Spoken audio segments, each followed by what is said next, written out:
Welcome to Toffee TV. It is the Everton News Daily. Marco Silva has held his pre-match press conference at USM Finch Farm, ahead of the game against Watford tomorrow, Goodison Park. First game of the season back at Goodison Park. Can't wait. 3 o'clock kickoff. Traditional stuff. He told us, well, essentially give some possible good news and some bad news. He confirmed that Andre Gomes will be in the match day squad, but it'll be a bit of a late decision to see whether he plays. So obviously picked up that knock last week. Not much sign of him this week in training. So we'll have to wait and see tomorrow whether he can play. What he also said, the manager, is Fabian Delph will not be in the squad. We seen earlier in the week pictures of Fabian Delph training, but I don't know whether he's just not ready, not fit enough, or there's been a reoccurrence of that injury, but he will not be take part in the game tomorrow. So some disappointing news there. The manager also said Leighton Baines would also be available for the squad tomorrow. So positive news there, but it's going to be an interesting one, isn't that? Centre midfield could end up with a partnership of Tom Davies and Gbamin, which would be quite raw, quite young.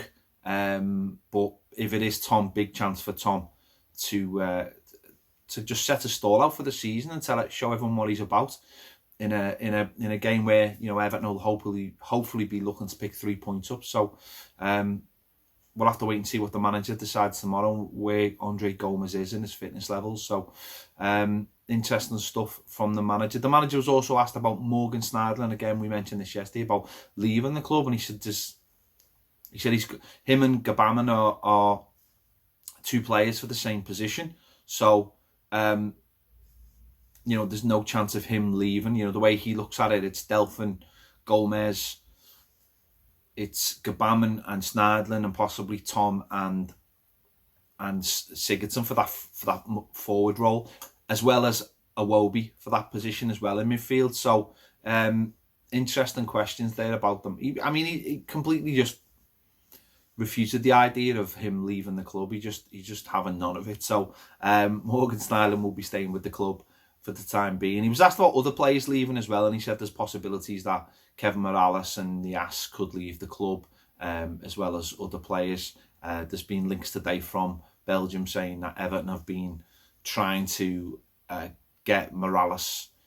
Well, they've been offering him to Belgian clubs all summer, and now they've lowered the price with a couple of weeks to go. So the Belgian media still expect Kevin Morales to come back to Belgium this summer. So that'll be good in his last year's contract. He'll get to play, and Everton will get a player off the books as well. More talk again today. Again, I know I mentioned it yesterday about Cenk Tosun going to Turkey. And we're going to get this for the next couple of weeks while he's still a player on the fringes of the squad. We're still going to get these links till that window shuts. So he's been linked with Besiktas, I think, today. So as I said, he wants to fight for his place. He wants to get fully fit, get over that knee injury, get fully fit, and try and play for Everton. That's what his dream is, because otherwise. But I just don't think he wants to go back to, you know, Turkey with his tail between his legs, having failed in the Premier League. He wants to have a good crack at it. You know, you never know.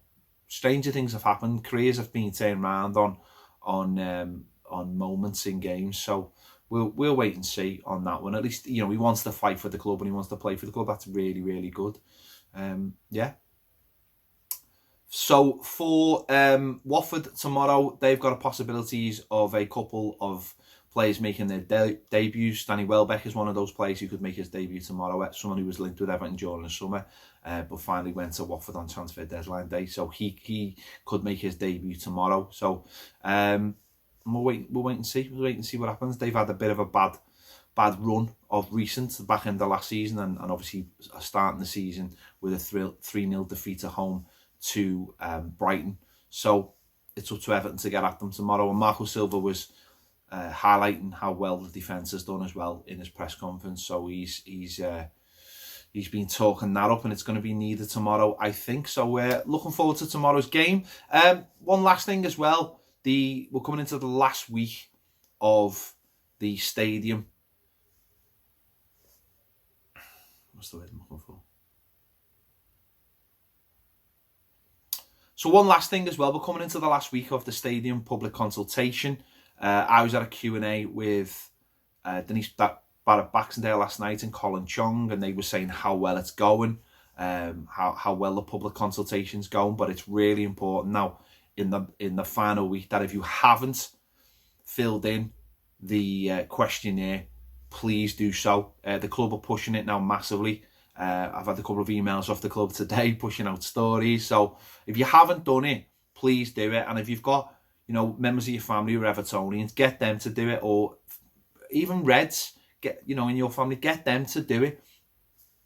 If there's, any more people that haven't done it, the big truck's going to be at Goodison tomorrow. Let's get down there early. Go and do the VR simulator for the stadium. Check all that out if you haven't had a chance to yet, because it is really important. Don't forget, you're looking at all those pictures and you're loving it. Everyone's loving the stadium.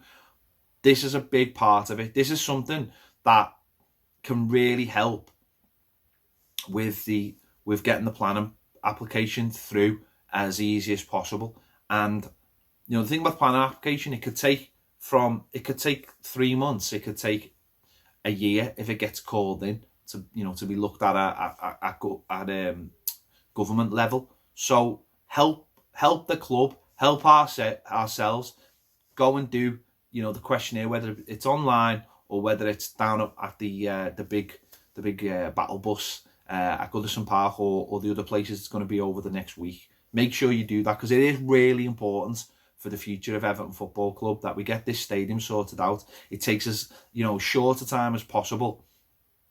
A delay in that planning application could see, is get dragged on for another year, and we don't want it to drag on for another year. We want it to be the short as it possibly can.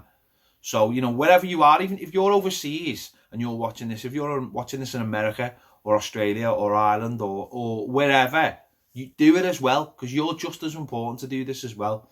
Do it, for Everton Football Club and for the fans to get this sorted. And I think, if we get this over the line, we're going to have a really bright future. So please do that. Get that done. If you haven't subscribed, please do. Give this video a like. It really helps the channel. And if you want more great videos, get over to Patreon. We're doing live videos 4 days a week. We do them Monday to Thursday. We have a good laugh on them as well. So if you want to check them out and everything else as well, check our new podcast out as well. It's really good.